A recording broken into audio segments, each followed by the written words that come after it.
Muy buenas noches a todos. Bienvenidos a la presentación del libro Crónicas Maricas de Javier Ponce Gambiracio. La editorial Planeta Perú y la librería Tu Macro les dan la más cordial bienvenida.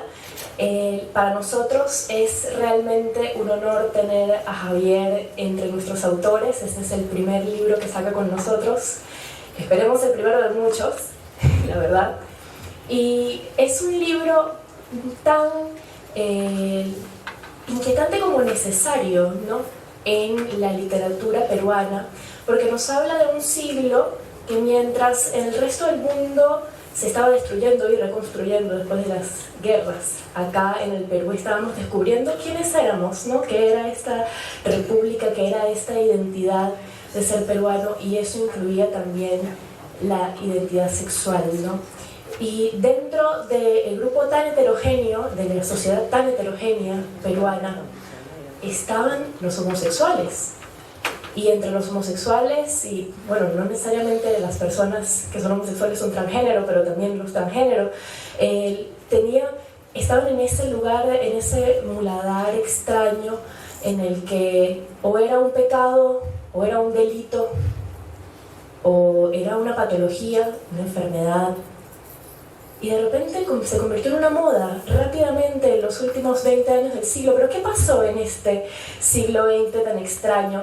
Javier nos los narra muy bien, con una prosa hilarante y muy conmovedora. En algunos momentos del libro hay que detenerse de la risa y de repente caen las lágrimas y te das cuenta que fue un siglo muy difícil para todos nosotros.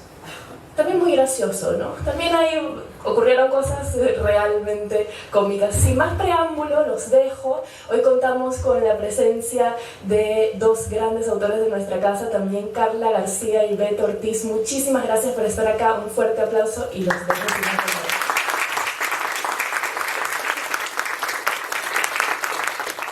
Hola, ¿se me escucha bien? Sí. Buenas noches. He visto que los dos han volteado a mirarme a mí para que yo empiece y haga las veces de maestra de ceremonia de este magno evento al que agradecemos a todos hayan venido. Y bueno, obviamente, como todo el mundo conoce a Javier y es tan políticamente correcto, yo vendría a ser la cuota de género en esta mesa. Claro. Tenía que haber una mujer y tenía que ser yo, porque era la más cercana, evidentemente. Claro.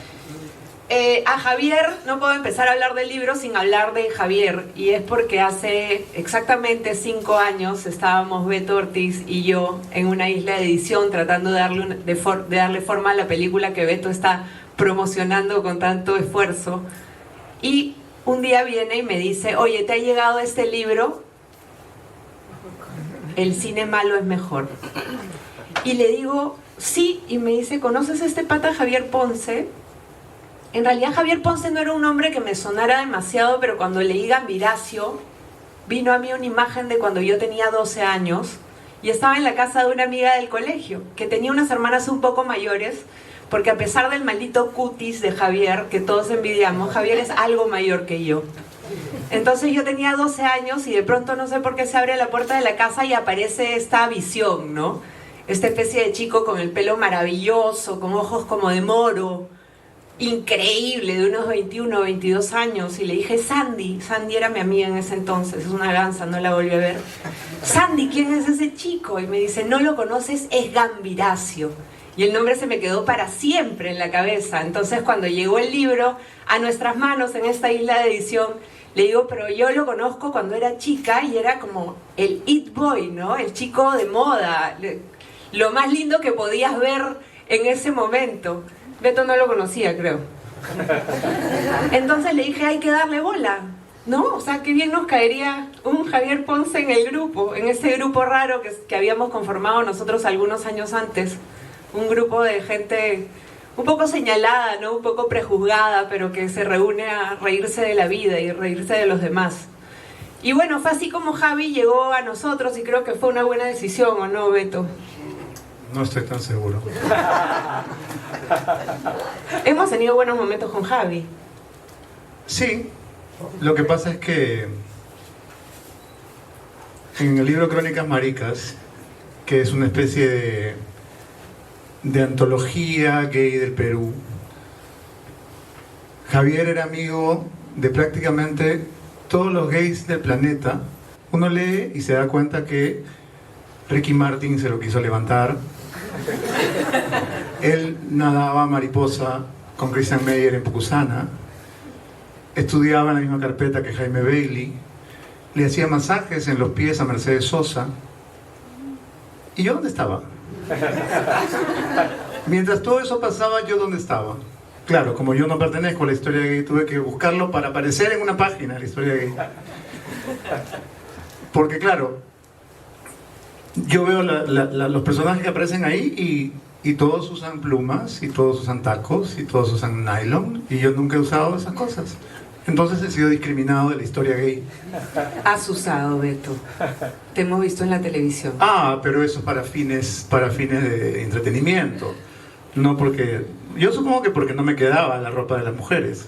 O sea, no me entraba, quiero decir. Pero me gané mi página en la historia. Me ha costado una chambaza. He tenido que invitarlo al programa, he tenido que hacerle publicidad, hacerle la patería. Y finalmente lo logré. Entré a la historia gay del Perú. Eso es todo lo que tengo que decir.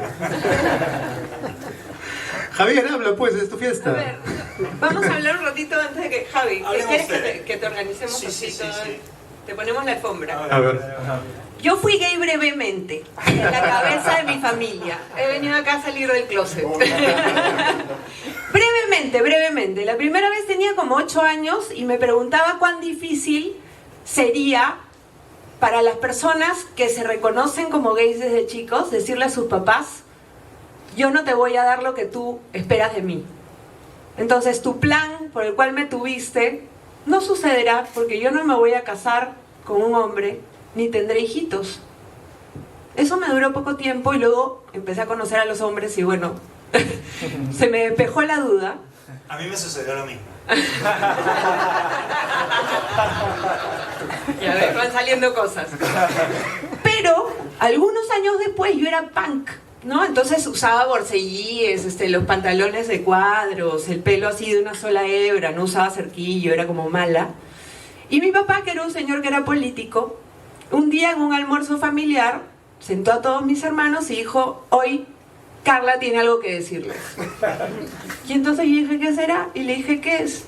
Hoy día Carla les va a decir que es lesbiana. Y mis hermanos menores me miraron con sorpresa y yo también miré con sorpresa y dije: ¿cómo es posible esto? No soy lesbiana, que yo sepa. Y me dijo: mira, tengo 6 hijos. Por estadística, uno de ustedes debe ser gay y creemos que eres tú. Por lo menos me pareció que tenía un punto. No sucedió tampoco, pero sentí que todo el miedo que yo había tenido a lo largo de la vida ya no tenía por qué estar, porque en el fondo mi papá hubiera querido tener, no sé si un hijo, pero sí una hija gay. Y ahí fracasó su carrera de talk show, ¿no? Su carrera, sí, ¿no? Ahí sí. Que pase la lesbiana y... Que pase la lesbiana y era no, yo. Y no eras. No Fracasó su era. carrera en talk show. Y me pareció lindo que pensara eso y que lo tomara con tanto ánimo, digamos, y con tanto humor, si bien a lo largo de la vida, y esto es una crítica a una persona que está muerta y eso está muy mal, me hubiera encantado que tome más la voz por el colectivo homosexual y me hubiera encantado que dijera las cosas que nos decía a mí y a Beto sobre la homosexualidad un poco más abiertamente, ¿no? Que su gay friendliness hubiera salido un poco más del closet, que hubiera sido muy bueno tanto para su partido como para la política peruana y para las personas que todavía son muy ortodoxas o todavía están muy cerradas en sus ideas. Y eso me quedó debiendo. Y bueno, Confesión. sí. Cuando todavía estaba en el exilio en el año 2001, al inicio, antes de volver al Perú, Alan García me dio una entrevista en Bogotá y yo le pregunté por la famosa y presunta homosexualidad de Víctor Raúl Haya de la Torre. Y Alan, con esa velocidad mental que lo caracterizaba, me dijo: ¿quiere que le diga la verdad? Y estaba pensando, tic-tac, tic-tac, tic-tac, ¿qué cosa digo? ¿Qué cosa digo?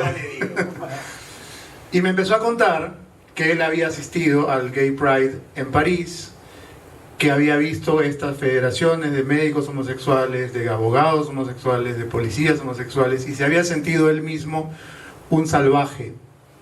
Y lo dijo así textualmente: vi ese desfile de profesionales, de militares, de hombres respetables, ¿no? Y también estaban, por supuesto, los otros con plumas y tacos, pero me sentí un tercermundista, me dijo, me sentí un hombre atrasado. Pero no me evadió la pregunta, no me dio un sí ni un no, pero me dijo que Víctor Raúl Haya de la Torre era muy paternal y muy querendón con aquellos jóvenes líderes a los que él les veía la capacidad de liderar, la capacidad de ser en un futuro personas importantes en la política y eventualmente incluso presidentes, y que precisamente cuando uno de estos líderes se casaba, él sentía que la vida se lo había llevado y la política lo había perdido, cosa que probablemente ocurrió en muchos casos, no en el de Alan. Que se casó como 100 veces. Y se divorció menos veces. Más o menos. Pero a lo que voy es que yo creo que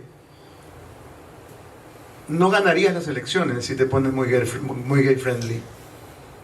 Y probablemente por eso no hizo activismo cuando en las conversaciones personales o familiares él hablaba del tema con mucha libertad y mucha inteligencia. ¿Habría perdido votos si hablaba del tema? Sin duda, pero creo que vale la pena perderlos, ¿no? Y ganar algunos otros votos, o por lo menos cambiar la vida de una sociedad. A mí sí, en eso tengo que ser crítica, con todo el amor que siento por mi padre. En eso sí.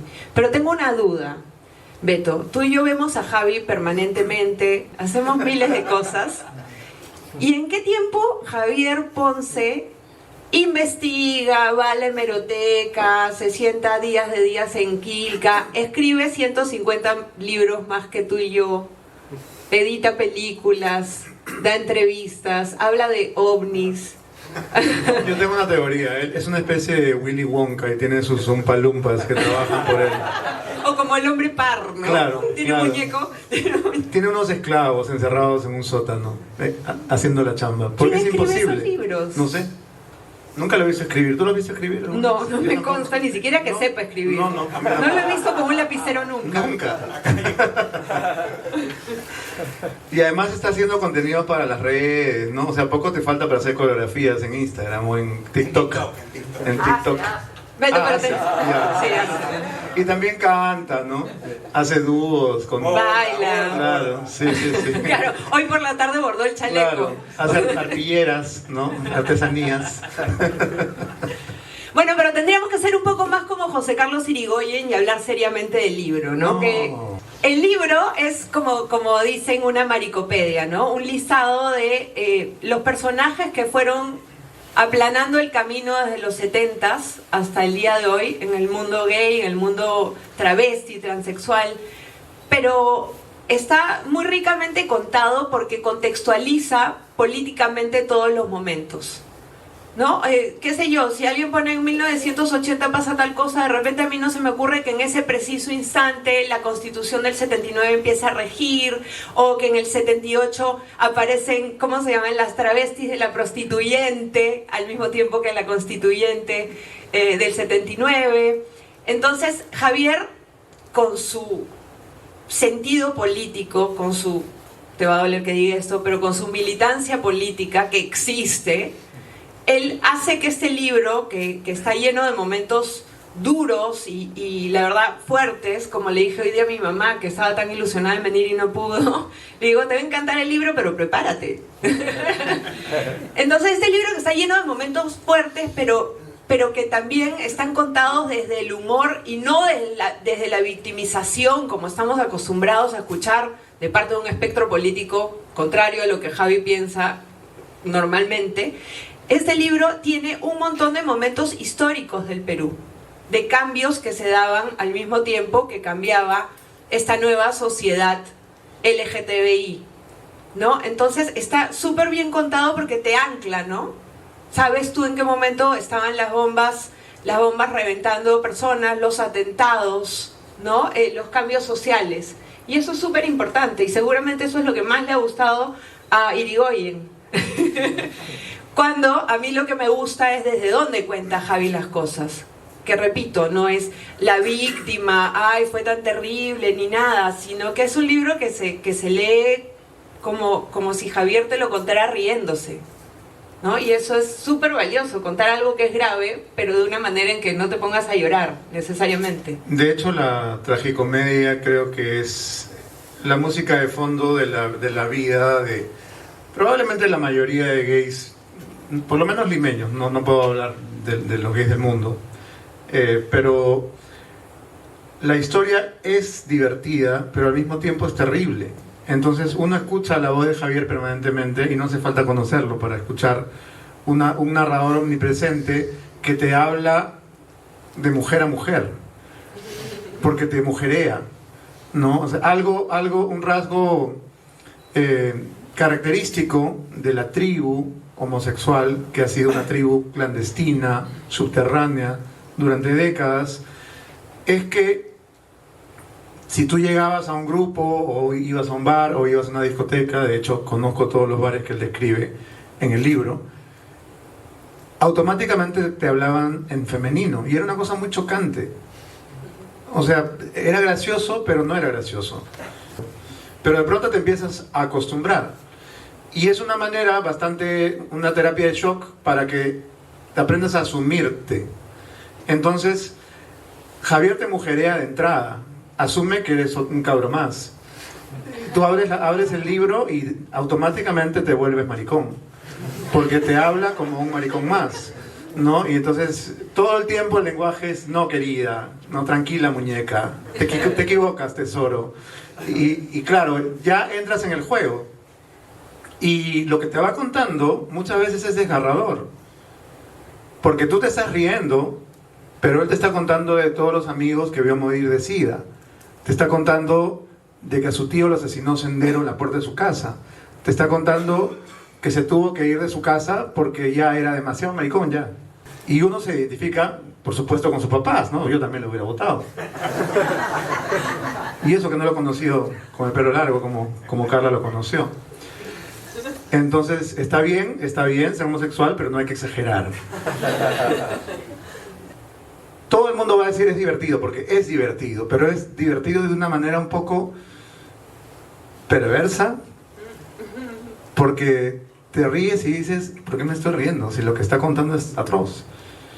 Y la historia de los gays del Perú es atroz, porque sin victimizarnos, solamente enumerando cada una de las historias que Javier trae a la memoria, y que son ignoradas por el gran público, es una tragedia tras otra. Desde los suicidios ya olvidados de niños y adolescentes homosexuales que fueron rechazados en sus casas y de pronto se colgaron de una viga en un asentamiento humano, tomaron Racumín, ¿no? Prefirieron la muerte de todas las maneras antes del desprecio de su familia y de su grupo, hasta asesinatos de todo tipo, como el de las gardenias, el caso de los travestis asesinados por el MRTA, esa izquierda radical que ahora se reclama la banderada de los derechos gays, asesinaba personas solo por el hecho de ser gays. Y todo eso está investigado y está contado con fuentes, no está contado porque a él se lo contaron o porque lo escuchó, sino que está consignado con datos exactos, de una manera muy rigurosa. Y tengo que decir que este es un libro que un montón de gays han querido escribir y nunca lo hicieron.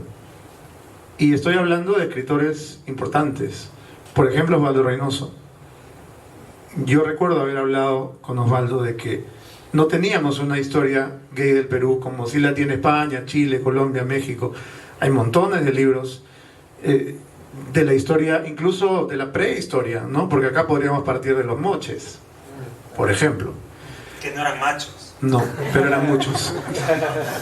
Y Y Osvaldo, claro, decía, sí, hay que escribirlo, pero él tampoco se atrevía a escribirlo.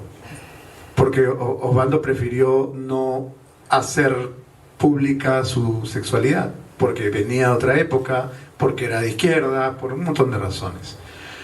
Entonces creo que este libro es además de un acto de coraje, también es un acto de amor, porque les está diciendo, existimos.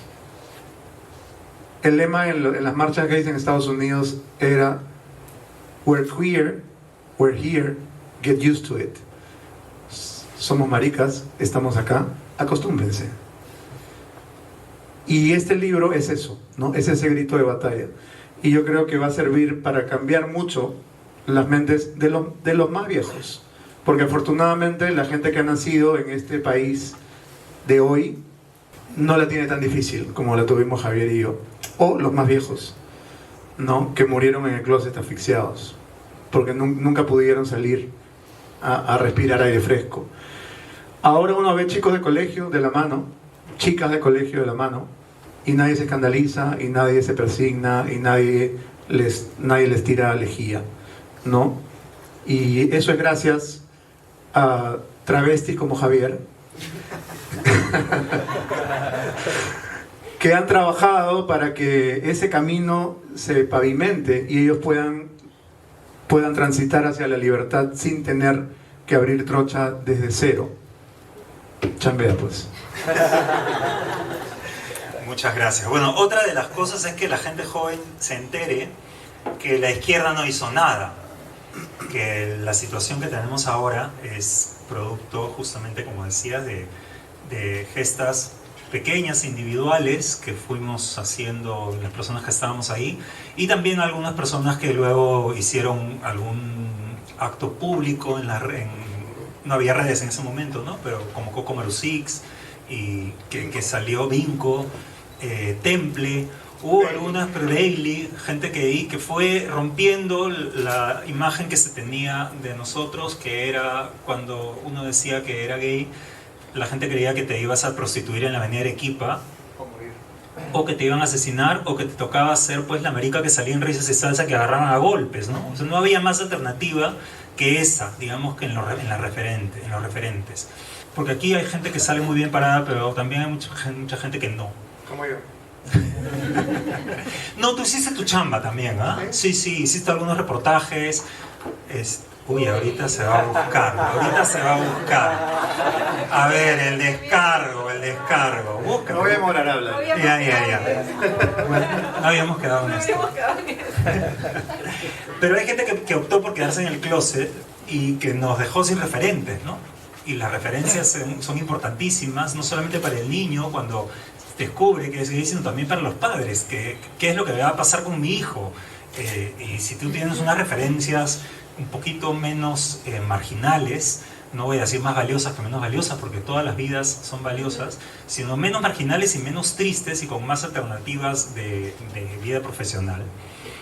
Totalmente, y en eso también está el valor de Crónicas Maricas, ¿no? Que estos chibolos de los que habla Beto, que en el fondo se la llevan un poco más fácil, no creo que sea sencillísimo ser un niño gay hoy en día, o una niña gay, por lo menos sepan que el camino está pavimentado por otras personas que quizás no tuvieron la misma suerte, pero también es importante que sepan que había personas que no tenían las libertades que hay ahora, que no son irrestrictas y que de todas maneras no son las mismas que tienen las personas heterosexuales, pero que habían personas que a través de quizás una especie de violencia en su persistencia de seguir existiendo, conseguían la libertad. Y entonces la libertad nunca es una flor que se le pide a alguien, sino algo que se arranca. Y en todos los actos de libertad hay un poco de violencia.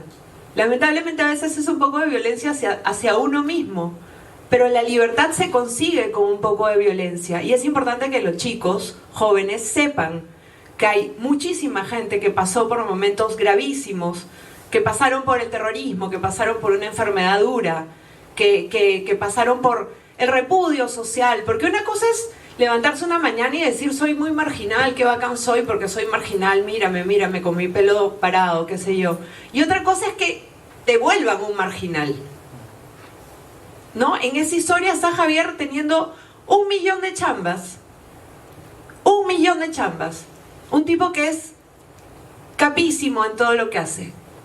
Entonces la marginalidad existe de distintas formas, ¿no?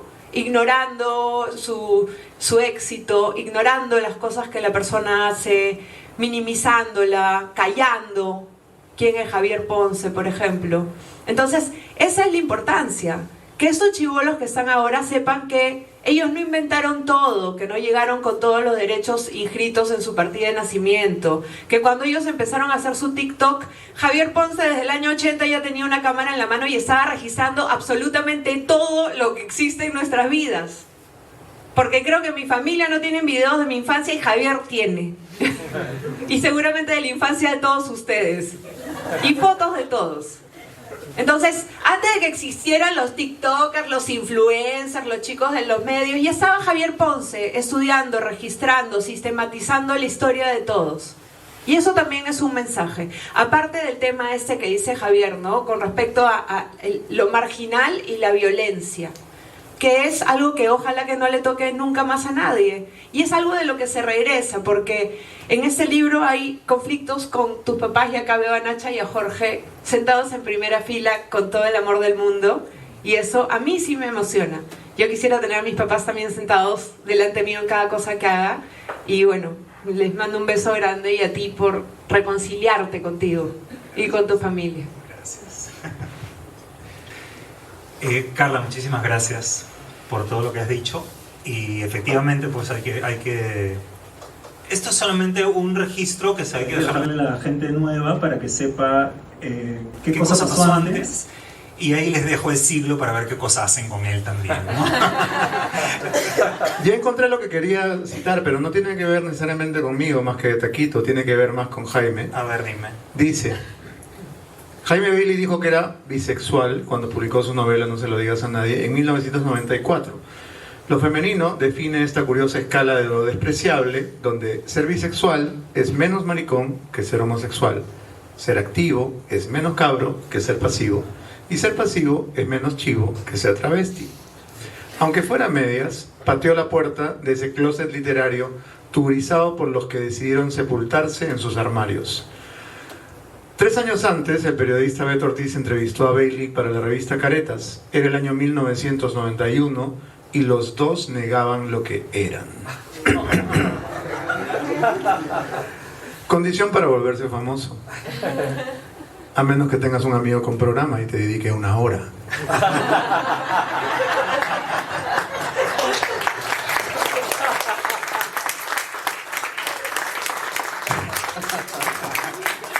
Ese es por lo del pollo. Ajá. Ese es por lo del pollo. 1-1 el marcador. Bailey fisgaba por el ojo de la cerradura coqueteando con algunos invitados, mientras Beto se inventaba comisiones a los bajos fondos para frecuentarlos. En esa oportunidad le preguntó qué pensaba de Maru Six. Bailey le dijo que lo consideraba una buena persona. Eso mismo no piensa tu público. Entonces, que mi público se joda, respondió Bailey. Sí, bueno, de taquito te cayó, pues ¿qué vamos a hacer? ¿Qué vamos a hacer? La verdad es la verdad. El que dice la verdad no difama. Bueno, yo quiero agradecer la presencia de Beto y de Carla, porque la verdad que nada de esto hubiera sido posible sin la paciencia de ellos para saber que cuando la loca chambea, la loca chambea. Pues sí, cuando me encierro a trabajar y me encierro a investigar, y cuando es no, es no. Y ellos saben que cuando yo digo no, porque estoy escribiendo o porque estoy trabajando, es no. Encuentro después el momento para poder hacer las cosas, pero han sido 7 años de trabajo y de investigación y de contrastar todos los datos para no poner nada gratuito. Creo que te vas a ir a los agradecimientos. Sí. No te vas a escapar de contarle a la gente lo difícil que ha sido conseguir editorial para este libro, porque ese es el capítulo más importante de todos, así que no te hagas el loco. ¿Hace cuánto tiempo estás intentando publicar en un sello que no sea uno inventado por ti? 30 puede ser, 30 años. Bueno, pero esa es una de las cosas que hay que agradecer a Planeta, porque se ha arriesgado a publicar la historia de la homosexualidad en el Perú, que es básicamente este libro, escrito por un escritor desconocido, que soy yo, y eso es un riesgo, ¿no? Porque claro, si hubiera sido escrita esta historia por Renato Cisneros, al igual que se escribe la historia de la cuchara, todo el mundo va corriendo y la compra, y no hay ningún problema y se publica. Pero esta historia marginal, escrita por un marginal que nadie conoce, es un riesgo. Y cuando finalmente tengo la reunión con Fernanda Castillo, me acuerdo que me dice lo mismo que me dijo mi papá la primera vez que leyó el manuscrito. Me dijo, el título es un poco difícil, yo no sé si en las librerías la gente se va a acercar y va a comprar un libro que diga maricas, o va a suceder como sucedía con tus libros cuando te lo llevaban a firmar, que estaban envueltos en papel periódico, porque a la gente le da vergüenza andar con un libro de Beto Ortiz. Entonces claro, da vergüenza llegar a una librería y decir, quiero crónicas maricas, ¿no? Crónicas, claro, como nos han baneado todos los videos en TikTok, eso, qué horror, ¿no? Todavía seguimos siendo un insulto. Entonces, eso hay que agradecer de Planeta y de Fernanda Castillo, y por supuesto también de mi queridísima Leila Samán, que es la editora con la que trabajé este texto, porque inicialmente la idea de la editorial también era desaparecer al autor. Es decir, no queremos que sea una historia tuya, ¿por qué nos tienes que contar con quién te acostabas y si te gustaba que te peguen? No queremos saber eso. Cuéntanos como si fueras un historiador, los datos, de en qué momento, las personas. Entonces, tuve una reunión muy interesante, muy larga con Leila, en la que le expliqué y conversamos de la ventaja de tener esta historia contada en primera persona, porque era un protagonista de este infierno que estaba confesando sin ningún tipo de pudor, porque no tengo pudor, lo perdí hace tiempo, para contar las cosas que pasaban, por las que hemos atravesado y las que hemos vivido, y etcétera. Y poder compartir esto era un testimonio bastante valioso, porque es una línea narrativa no solamente de afuera, sino que era lo que pasaba por dentro a la hora que perdías la familia, perdías el colegio, perdías la capacidad de seguir educándote, efectivamente los tumbos laborales y todo esto, ¿no? Entonces, tener este testimonio y eliminarlo hubiera sido una pena. Entonces entendió Leila que había que continuar por ese lado, entendió Fernanda también que había que continuar por ese lado, y finalmente, luego de probar algunos títulos alternativos, volvimos al título original de Crónicas Maricas. Luego habíamos pensado tener una carátula que fuera solamente el título, o sea, una carátula de un color con el título, muy chiquitito, ¿no? Y que toda la información estuviera atrás, o sea, como si todavía siguiéramos en el closet. Y de pronto un día me llama Leila y me dice, vamos con el título, vamos con imagen adelante. Entonces fuimos avanzando en entender la importancia de publicar el libro tal cual había sido. Debo confesar que no se me ha censurado nada de lo que escribí inicialmente. Todas las barbaridades que puse las han respetado y me dijeron, bueno, a tu propio riesgo, ¿no? Por supuesto, antes de publicarla, se lo hice leer a un amigo mío que es abogado, y a la hora que me entregó el manuscrito me dijo, mira Javier, yo no creo que te demande nadie, pero tú mismo te deberías denunciar por difamación. Quedas pésimo. Así que bueno, eso fue. Yo quiero agradecerles la presencia de todos ustedes, y quiero decirles brevemente que dedico este libro, no lo pude incluir por falta de tiempo, básicamente a mis dos hermanos, sobre todo para que sepan qué era lo que estaba sucediendo conmigo en toda esa época, porque cuando uno es gay, igual que como dice Maicelo, cuando uno entra a la cárcel, se va toda la familia adentro. Cuando uno es gay, también insultan a los hermanos, ¿no? Tu hermano es un maricón. Entonces a ellos les debe haber pasado, y estoy seguro que les pasó también muchísimo, porque tenemos casi la misma edad los tres, que los jodían, ¿no? Por el hecho de tener un hermano como yo. Quiero agradecer también a Alejandro Cavero y a Helmut Kessel, que me dieron la primera oportunidad para escribir en lucidez. Alejandro Cavero hoy día es congresista. Helmut Kessel me pone en contacto con él para que escriba las primeras crónicas, y luego Beto Ortiz me dio la oportunidad de escribir en El Pollo Farsante, ya ahí con el título de Crónicas Maricas, y todas las semanas me llamaba Fercho Elizalde, que me decía, tu nueva crónica, y yo decía, pero si nadie las lee, y yo totalmente desmoralizado, me decía, no, si es la que más leen, la que más lecturas tiene. Seguramente me estaba mintiendo para que siguiera escribiendo, pero la verdad que fue una gasolina semanal de alguien que te va presionando para que escribas, ¿no? Y, por supuesto, toda la gente que comentaba, para bien o para mal, eso era importantísimo. Y luego hay una lista de personas que me dieron sus datos y su ayuda y su lectura importantísima.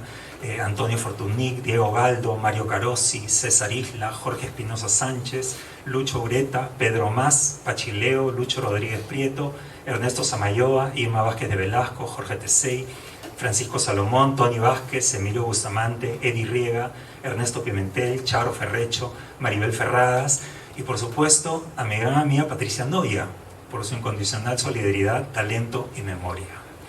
Porque la verdad que todo esto lo he vivido con ella muy cerca, igual que con Mónica Hamann, y entonces a veces yo decía, esto pasó, yo tengo muy buena memoria, casi memoria de autista, y le decía, esto pasó aquí, y entonces me confirmaban que efectivamente esas cosas habían pasado, ¿no?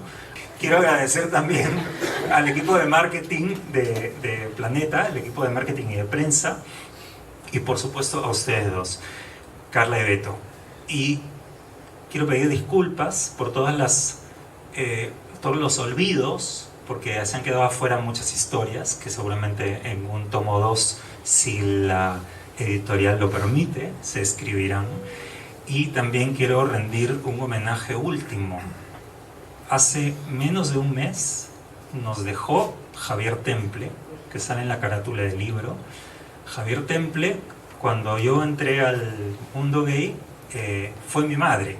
Es decir, en ese momento uno entraba al mundo gay y como estaba perdido, porque era una cultura para la cual no te prepara nadie, había normalmente un gay mayor que te adoptaba, ¿no? Y él, por alguna complicidad o alguna similitud conmigo, me imagino que por el tamaño de la nariz también, me adoptó. Además teníamos muchos intereses en común. Y Temple se fue hace muy poco y nos dejó él siempre una gran lección, que fue vivir fuera de la realidad. Es decir, él nos enseñó a dementar, a volverte impermeable, que la realidad podía venirse tu casa abajo. Él vivía en una casa vieja, mohosa, que se venía toda abajo. Sin embargo, su actitud era una actitud de un marqués, ¿no? De un conde, una persona pues espléndida, y siempre te hablaba con toda esta elegancia a las personas. Entonces llegaba un momento en el que tú te volvías tan loco como él y entrabas en su trip y ya no te afectaba pues el perro de mierda que se estaba sarnoso, rajándose las patas encima, el perro Alexis, o todo el moho, la pobreza del ron que estábamos bebiendo, ya no importaba, estábamos todos en un palacio. Entonces lo más importante que nos dejó Temple fue su actitud. Y con esa actitud de elegancia también se fue, con esa misma actitud de elegancia. Entonces no nos llegó el tiempo con Leila para dedicarle el libro. Sin embargo, hay unos separadores de páginas que sí hicimos en su memoria.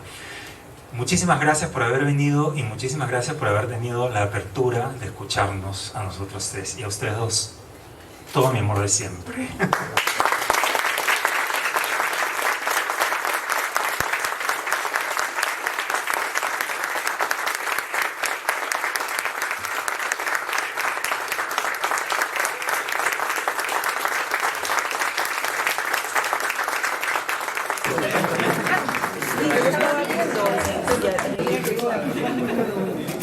Estoy tapando mi vida.